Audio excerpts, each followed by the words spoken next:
हम कहानी देखते हैं पुराने नियम में यहोशू 8 अध्याय 30 वचन से 32 वचन में, जहाँ पर परमेश्वर ने ऐ नगर के नाम एक ऐसा जगह था जहाँ पर एक के बाद एक जैसे यहोशू को विजय देता गया, वैसे एक ऐ नगर का जगह था जिस पर परमेश्वर ने विजय दिया। और यहोशू ने आदेश दिया कि एक समूचे पत्थर को, एक चट्टान को वेदी बनाया जाए। उसने जोड़-जोड़ कर या छोटे-छोटे टुकड़े करके एक साथ वेदी नहीं बनाया जो सुंदर और खूबसूरत लगे, जिस पर छेनी हथौड़े से चलाया जाए। क्योंकि उसे याद था कि परमेश्वर ने मूसा को ये आज्ञा दिया था निर्गमन 20-25 में कि जब तू वेदी बनाना तो उस पर हथियार नहीं चलाना, क्योंकि जब तुम हथियार चलाओगे तो वो वेदी पूरी तरह से अशुद्ध हो जाएगा, वो मेरे लायक नहीं रह जाएगा, क्योंकि तुम उसकी खूबसूरती बढ़ा रहे हो। लेकिन उसके मायने क्या है वो नहीं जान पाते, है ना? कभी-कभी हम जो वेदी है, जो प्रार्थना का जगह है, हम वो भूल जाते हैं। हम भूल जाते हैं, यीशु कहता है कि तुम मेरे लिए एक प्रार्थना का मंदिर हो। तुम वो जगह हो जो जिसे सजाने की ज़रूरत नहीं है, बल्कि उसके उसके दिल को सजाने की ज़रूरत है, बाहर से नहीं सजाना। तो जब हम ये कहा इस घटना को देखते हैं, यहोशू ने एक पत्थर को, एक चट्टान को वेदी बनाने के बारे में लोगों से कहा, और उसने कहा कि पत्थर को तोड़कर या टुकड़े में या कई सारे पत्थर इकट्ठा करके नहीं, बस एक चट्टान, उसको वेदी बनाना। और हम सब जानते हैं कि एक समूचा पत्थर जो टुकड़े में नहीं है, वो कितना मजबूत होता है, वो किसी दीवार से भी अधिक मजबूत होता है। लेकिन आखिर ये क्यों ऐसा उसने कहा? एक पतरस अ, एक पतरस 2 अध्याय 4 से 5 वचन को अगर हम देखेंगे, जहाँ पर लिखा हुआ है कि उसके पास आकर जिसे मनुष्यों ने तो निकम्मा ठहराया, परंतु परमेश्वर के निकट चुना हुआ और बहुमूल्य जीविता पत्थर है। तुम भी आप जीविते पत्थरों के समान आत्मिक घर बनते जाते हो, जिससे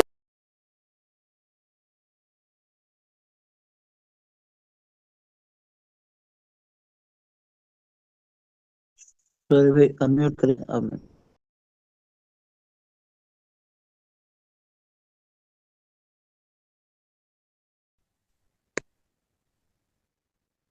ठीक है, धन्यवाद। अ, क्या कह रहा था मैं? कहाँ पर था मैं? चट्टान, बड़ा पत्थर, दूसरा अरे मैं उसी पतरस। पर तो बात कर रहा हूँ कभी से। हाल म्यूट मत करना, सिर्फ पर्सनल व्यक्ति को म्यूट करना या फिर निकाल देना बाहर। Okay, okay. ठीक है। तो ये वचन जो बता रहा है, हम इसकी गंभीरता को सुने। कृपया सभी लोग ध्यान दें, अपना माइक म्यूट रखें और संदेश पर ध्यान दें। हो सकता है आप अपने घरों पे बैठे हैं और आपका कैमरा बंद है, आपको कोई नहीं देख रहा है। आप खा रहे होंगे या खाना बना रहे होंगे, अपने काम में व्यस्त होंगे। लेकिन ये परमेश्वर को खुश नहीं करता है। परमेश्वर को ये खुश करता है कि आपका पूरा ध्यान, अगर आप 100%, 100% प्रभु को नहीं दे रहे हैं, तो हम प्रभु के से हम कुछ पा भी नहीं सकते। प्रभु का वचन कहता है हमें हमेशा उत्तम देना है। तो अगर अगले आधा घंटा के लिए मैं पूरी तरह से प्रभु को दूं अपने आप को, तो मेरा पूरा ध्यान उसके वचन की ओर हो। जैसे कि मैं बात कर रहा हूँ यहोशू 8:30 से 32 वचन में, जहां पर यहोशू, परमेश्वर जैसे उसे एक के बाद एक नगरों पर विजय दिया। एक नगर था जिसका नाम ए था, और ए नगर पर विजय करने के बाद परमेश्वर ने उसके हृदय में डाला और उसने अपने लोगों से पत्थर को वेदी बनाने की आज्ञा दी।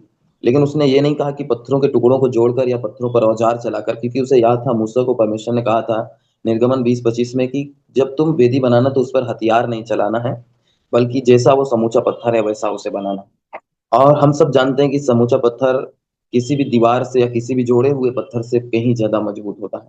और इसलिए पतरस लिखता है पहले पत्री में, दूसरे अध्याय के 4 से 5 वचन में, उसके पास आकर जिसे मनुष्यों ने तो निकम्मा ठहराया, परंतु परमेश्वर के निकट चुना हुआ और बहुमूल्य जीविता पत्थर है। तुम भी आप जीविते पत्थरों के समान आत्मिक घर बनते जाते हो, जिससे याजकों का पवित्र समाज बनकर ऐसे आत्मिक बलिदान चढ़ाओ जो यीशु मसीह के द्वारा परमेश्वर को ग्रहण योग्य हो। आमीन। आज हमें याद रखना है कि समूचा पत्थर जो है वो परमेश्वर के द्वारा निर्माणित किया गया है। पत्थर जो है एक प्राकृति है जिसे परमेश्वर ने बनाया है। चट्टान जो है परमेश्वर ने बनाया है, और वो काफी सख्त होता है, काफी मजबूत होता है, काफी ठोस होता है ना? और हमें ये बात जानना है कि आखिर हम चट्टानों के बारे में क्यों बात कर रहे हैं, क्यों हम एक पत्थर की बात कर रहे हैं। हम इस बात पर ध्यान दें थोड़ा सा। जो पहली बात मैं यहाँ बताना चाहता हूँ वो ये है कि हर एक पत्थर, हर एक चट्टान अनोखा है और महत्वपूर्ण है। और याद रखें कि हम सभी जीवित पत्थर हैं। हम सभी जीवित पत्थर हैं। जैसे पतरस कह रहा है कि तुम भी आप जीवित पत्थरों के समान आत्मिक घर बनते जाते हो। एक आत्मिक घर बनते हैं जो पत्थरों के समान होते हैं, जिंदा पत्थर। हम सब वो चट्टान हैं जो मजबूती रखते हैं अपने आप में। और हमें परमेश्वर क्या कर रहा है कि वो हमारे अनोखेपन, हमारे महत्वपूर्णता को वो जानता है ना? भजन संहिता के वचनों पे जब हम देखते हैं, जहाँ पर लिखा है भजन संहिता 139 अध्याय, भजन संहिता 139 अध्याय, उसके 13 वचन से लेकर 15 वचन, जहाँ पर लिखा है, मेरे मन का स्वामी तो तू है, तूने मुझे माता के गर्भ में रचा। मैं तेरा धन्यवाद करूंगा इसलिए कि मैं भयानक और अद्भुत रीति से रचा गया हूँ। तेरे काम तो आश्चर्य के हैं, और मैं इसी भली भांति और मैं इसे भली भांति जानता हूँ। जब मैं गुप्त में बनाया जाता और पृथ्वी के नीचे स्थानों में रचा जाता था, तब मेरी हड्डियां तुझसे छिपी न थी। याद रखिए कि परमेश्वर ने हर एक को अनोखा और अद्भुत बनाया है मसीह में, है ना? हमें इसके लिए धन्यवाद करना है, हर एक बातों के लिए जो परमेश्वर ने हमें बनाया, या हमारे जैसा चीजों को बनाया। सामुएल 1 सामुएल 18 में हम देखते हैं कि जो बातें वहां परमेश्वर बात कर रहा है उन उन घटनाओं में, याद रखना है कि परमेश्वर हमें किसी एक व्यक्ति के बारे में, या ऐसे नहीं है कि सिर्फ कोई खास व्यक्ति बना दिया जाए आपको, या एक राजा बना दिया जाए, या एक अगुआ बना दिया जाए, या एक पास्टर बना दिया जाए। ऐसा नहीं है। जैसे शुरुआती मसीह में, है ना, जैसे हम जानते हैं कि परमेश्वर हमारे अंदर एक लौ जलाता है, एक आग जलाता है, और उस आग को हमें धधकते देना है, और हमें एक प्रभावशाली लोग बनना है, एक असरदार लोग बनना है। हमारे जीवनों में हमें असर लाना है और असर दूसरों तक पहुंचाना है ना? अगर आज आपके जीवन को देखकर या आप कोई प्रेरणा नहीं पा रहा है, कोई आपको आपके जीवन की अच्छी बातें लोगों तक नहीं पहुंच रही है, तो हम असर नहीं ला रहे हैं, हम प्रभावहीन हो जाएंगे। हमें प्रभावशाली बनना है। परमेश्वर चाहता है कि हम हर एक व्यक्ति प्रभावशाली बने, है ना? जो जवान है, जवानों के लिए प्रभावशाली बने। एक जवान दूसरे जवान के लिए कैसे प्रभावित हो सकता है? आज के युग में हम सभी जवानों को देखते हैं कि इंटरनेट के गुलाम हो चुके हैं, मोबाइल में स्क्रोलिंग करने के गुलाम हो चुके हैं, नशा के गुलाम हो चुके हैं, व्यभिचार के गुलाम हो चुके हैं। उन्हें किताबें पढ़ना पसंद नहीं है, उन्हें बुजुर्गों के साथ बैठना पसंद नहीं है, उन्हें दिल बांटना नहीं पसंद है, वो अकेला रहना चाहते हैं, है ना? लेकिन क्या परमेश्वर ने ऐसा बनाया है? नहीं। ये हमें याद रखना है कि जब हम परमेश्वर से पाते हैं प्रभाव को, हम खुद प्रभावशाली बनते हैं, और हम दूसरे जवान लड़के और लड़कियों के लिए एक उदाहरण बन सकते हैं, एक प्रभावशाली लोग बन सकते हैं। वही बात मैं माता पिताओं को कहना चाहता हूँ। जो माता पिता हैं, उन्हें एक प्रभावशाली माता पिता बनना है। बहुत सारे माता पिता बच्चों के पालन पोषण के बारे में नहीं जानते हैं, परिवार के बारे में नहीं जानते हैं, परमेश्वर को अपने परिवार में लाना नहीं जानते हैं, और अपना घर प्रार्थना का घर बनाना नहीं जानते हैं।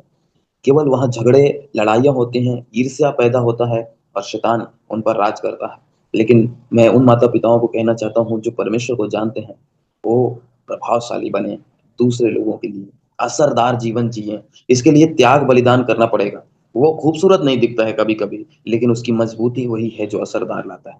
वो चट्टान, वो पत्थर जो वेदी बनाया जा रहा है, वो जीविता चट्टान जो बहुतों के लिए एक पवित्र समाज बन जाते हैं। जब हम निर्माण के रास्ते पे होते हैं, हम परमेश्वर हमें आकार देता है, परमेश्वर हमें बनाता है, परमेश्वर हमें अपने हाथों से बनाता है। उसमें कोई हथियार चलाने की ज़रूरत नहीं है, उसे किसी तरह से सजाने की ज़रूरत नहीं है। जो परमेश्वर बना रहा है, उसकी खूबसूरती भी बहुत अच्छी है, और उसकी मजबूती भी बहुत ज़्यादा है। यही हमें याद रखना है। हमें एक ऐसे व्यक्तित्व बनना है, जो दूसरों को या आस-पास के लोगों को, समाज को प्रभावित करे। जो लोगों को दिखाया कि हाँ, हम कर सकते हैं, है ना? आज हम बहुत सारे लोगों के मुँह से सुनते हैं कि बिना नशा के लोग नहीं रह सकते हैं। हम उन्हें दिखाते हैं, हम उनके लिए उदाहरण बनते हैं कि आप बिना नशा करे रह सकते हैं। जो लोग चोरी करते हैं, उन्हें हम बता सकते हैं। जो लोग रिश्वत देते हैं, घूस देते हैं, घूस लेते हैं, उन्हें हम बता सकते हैं कि हाँ, इसके बिना किया जा सकता है। जहाँ पर लोग लालच करते हैं, जहाँ पर लोग अपने बारे में सोचते हैं, वो व्यक्ति पाप में गिरते हैं। लेकिन जो परमेश्वर की ओर देखते हैं, वो इन चीज़ों से बचे रहते हैं। इसलिए हम हर एक अनोखे हैं, हम सब खास हैं और महत्वपूर्ण हैं। ये हमें हमेशा याद रखना है। परमेश्वर ने हमें अनोखा बनाया है ना? कभी-कभी हमको क्या प्रॉब्लम होता है कि हम लोगों को उनकी गलतियों से जज करते हैं। मतलब ये मान लेते हैं कि इसका जीवन ऐसा है। अगर कोई व्यक्ति 1 गलती करता है, 2 गलती करता है, तो हमें लगता है कि उसका पूरा जीवन गलत है। लेकिन ये सही नहीं है। अगर ऐसा होता तो प्रभु हमारा उद्धार नहीं करता। क्योंकि हमने तो सच में प्रभु के खिलाफ में कितने सारे पाप किए, अनगिनत पाप किए बचपन से आज तक के। लेकिन फिर भी प्रभु ने हमें प्यार किया और कहा तू मेरा बेटा है, तू मेरा विरासत है, तू मेरा वारिस है, और जो मेरा है वो तेरा भी है। परमेश्वर ने अपना सब कुछ हमें दे दिया, हमसे प्यार किया, क्योंकि वो उसने हमें बनाया है और अनोखा बनाया है। हमारी कमियों को नहीं देखा, बल्कि हमारी हमें देखा कि उसने हमें बनाया। हमें भी एक दूसरे को ऐसे देखना है कि उनकी कमियां बहुत सी हैं, लेकिन फिर भी उन्हें परमेश्वर ने बनाया है, इसलिए वो अनोखे हैं, वो अच्छे हैं, वो खास हैं, वो महत्वपूर्ण है, वो इम्पोर्टेंट है। यीशु मसीह वो समूचा पत्थर है जो हमारा आधार है। हमें उस पर निर्भर रहना है हमेशा, ये कभी नहीं भूलना है।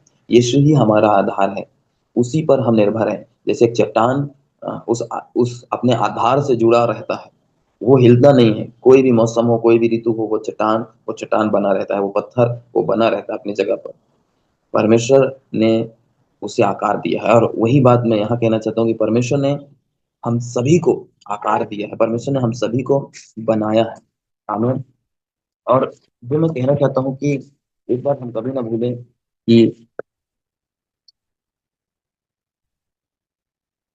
लोग जो भी हो, जैसे भी हो, हम उनके वरदानों से ज्यादा, हम सब अपने वरदानों से या अपने टैलेंट से, जो हमारी क्या बोलते हैं वो काबिलियत है ना, जो हमारा हुनर है।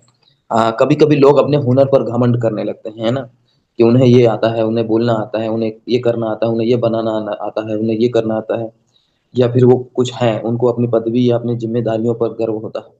लेकिन याद रखें कि लोग उनके टैलेंट या उनकी खूबी से ज्यादा इम्पोर्टेंट है ना। खूबी आएंगे चली जाएंगी, खूबियां विलुप्त हो सकती हैं, लेकिन हम परमेश्वर के लिए खास हैं, क्योंकि वह परमेश्वर जो है वो लोगों से प्यार करता है। उसने हमें चुना है, आपको चुना है अपने प्रेम के कारण, ना कि हमारे खासियत के कारण, हमारे खूबी या हमारे टैलेंट के कारण। परमेश्वर हमें प्रेम करता है, उसने हमें चुना है हमारे कमजोरियों के साथ। जैसे ही हैं हम, वैसे ही हम रहें। हमें कुछ एक्स्ट्रा करने की जरूरत नहीं है, हमें कुछ दिखावा करने की जरूरत नहीं है। हम कभी ना भूलें कि परमेश्वर हमसे प्यार करता है। कभी कभी हमें लगता है कि हम परमेश्वर के लिए बहुत कुछ कर लेंगे, है ना, हम कितना क्या करें कि परमेश्वर खुश हो जाए। कुछ लोग तो बोलते हैं कि शायद परमेश्वर मुझसे नाराज है, इसलिए मेरी प्रार्थना को नहीं सुनता। लेकिन हम ये भूल जाते हैं कि हम परमेश्वर के लिए हैं क्या, है ना। परमेश्वर का वचन भजन संहिता 103:11 में वो कहता है, जैसे आकाश पृथ्वी के ऊपर ऊंचा है, वैसे ही उसकी करुणा उसके जो अधीन है, परमेश्वर के डरवैये हैं, उनके ऊपर प्रबल रहता है। तो प्रभु का करुणा हमारे ऊपर बना रहता है, जैसे आकाश पृथ्वी पर बना है ना।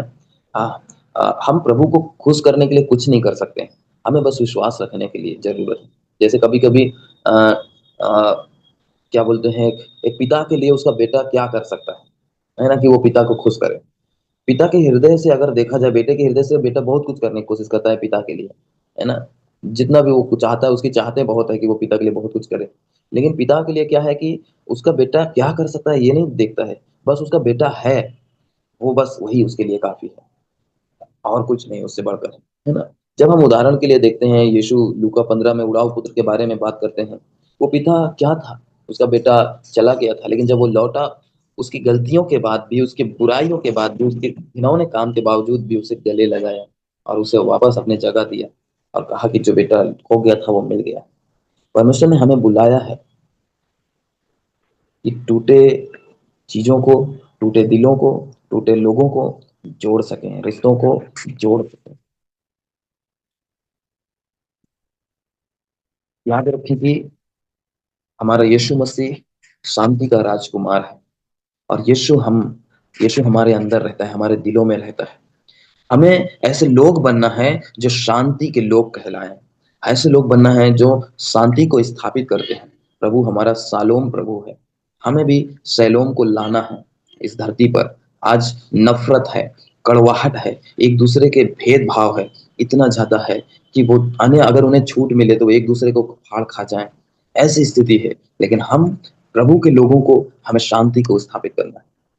देखिए, हिब्री भाषा में जो है वो एक बड़े पत्थर, एक चट्टान को सालोम भी बोला जाता है, क्योंकि वो अपने जगह पर हर ऋतु, हर युग में, कई युग बीत जाते हैं, लेकिन वो चुपचाप खड़ा रहता है। वो हिलता नहीं, वो किसी से कोई शिकायत नहीं करता, वो अपने जगह पे बना रहता है, कायम रहता है, और चीजों को मजबूती देता है। इसलिए हमें भी वो चट्टान बनना है जो शांति को स्थापित कर सके। परमेश्वर ने हमें बुलाया है कि संसार के टूटेपन से उन्हें बाहर निकाल सके, उन्हें जोड़ सके, उन्हें शालोम दे सके। आमीन। जहाँ टूटापन है वहाँ हम शांति स्थापित कर सकें। हमें ये करना है।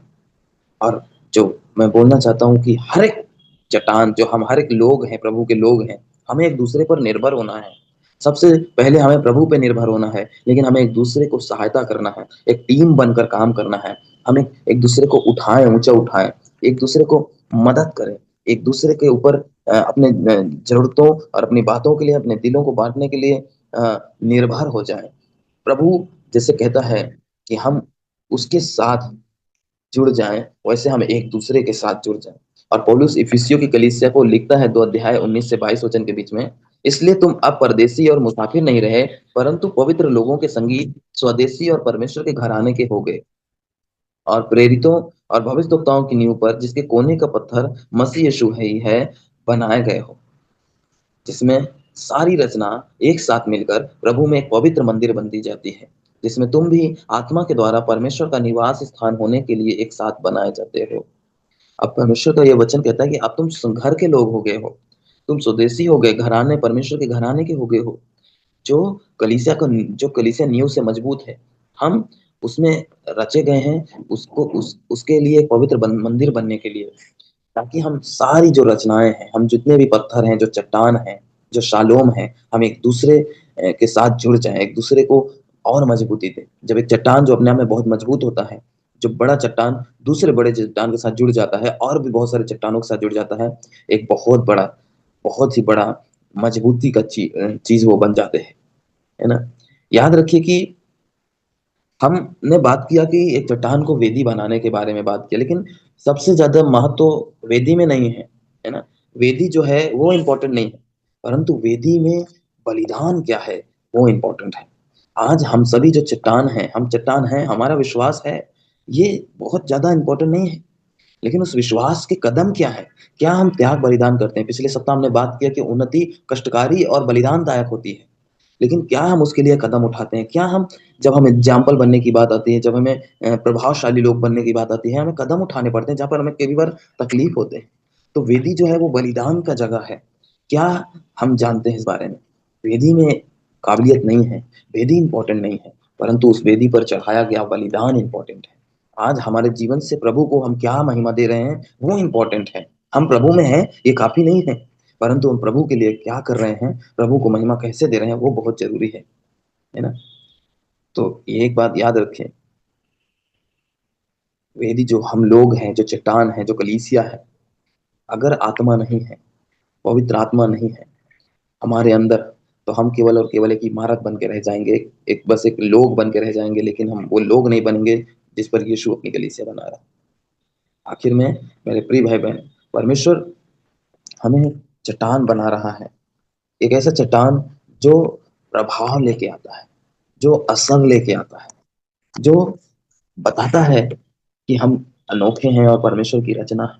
हम एक दूसरे के साथ जुड़ जाते हैं और परमेश्वर पर निर्भर होते हैं। यीशु हमारा आधार है, और हम, हमारे टैलेंट, हमारी खासियत, हमारे हुनर से भी ज्यादा इंपॉर्टेंट है।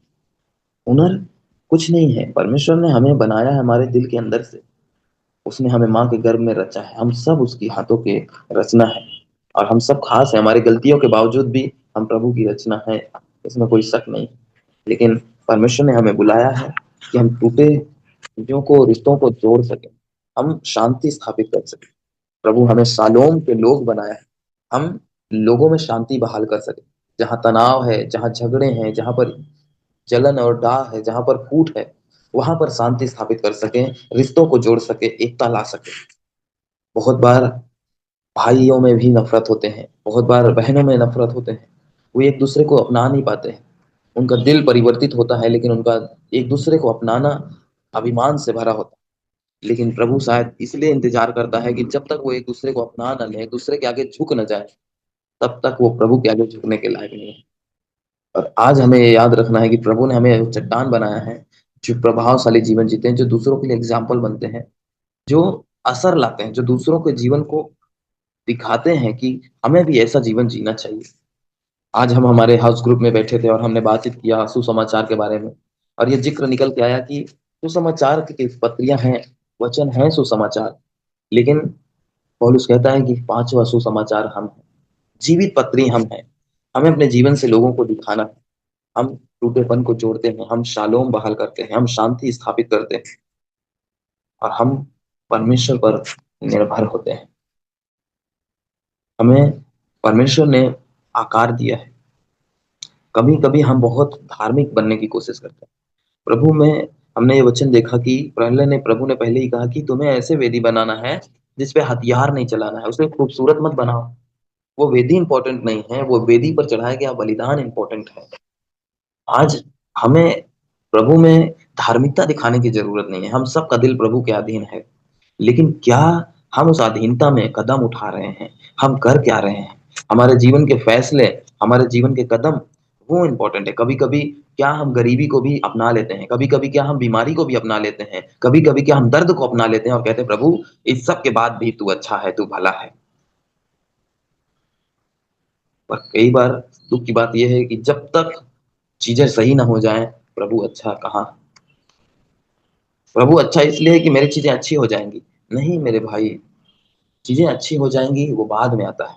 पहले क्या मेरा दिल अच्छा है? क्या मैं प्रभु को देख पा रहा हूँ? जब प्रभु को हम देख पाते हैं तो हम जकई के जैसे देखते हैं, जहां पर उसने अपनी गलतियों को स्वीकार कर लिया। उसने प्रभु से कुछ नहीं मांगा, ना प्रभु ने उससे कुछ मांगा। बिना कुछ कहे ही सब कुछ हो गया, क्योंकि प्रभु ने उसके दिल को बदल दिया। वो जान गया कि वो कौन है। आज हमें भी जानना है कि हम कौन है। प्रभु ने हमें वो चट्टान बनाया है जो प्रभावशाली जीवन जीते हैं, जो असर लाते हैं समाज में, जो असर लाते हैं लोगों में। हमें हमें ऐसे लोग बनना है जो असर लाए।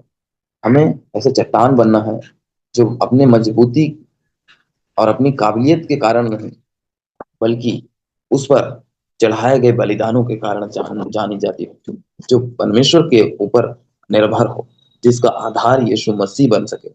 हर एक को, हम सभी को जानना है कि हम उसकी रचना है, हम उसके द्वारा आकृत किए गए हैं। और प्रभु चाहता है कि हम हर एक जन अपने आप को जान ले कि हम सब जीवित पत्थर हैं। वो चट्टान है जो एक प्रभावशाली असरदार जीवन जीता है और दूसरों में भी असर लेके आता है। आमीन। यीशु ने हमें बुलाया, उसने कहा कि मैं तुम्हें सिमोन नहीं कहूंगा, परंतु तू पतरस कहलाएगा। उसने अपने चेलों में से एक को ऐसा बोला। अंद्रियास अपने भाई को ले गया था। आज वो यही बात हम सबसे कहना चाहता है।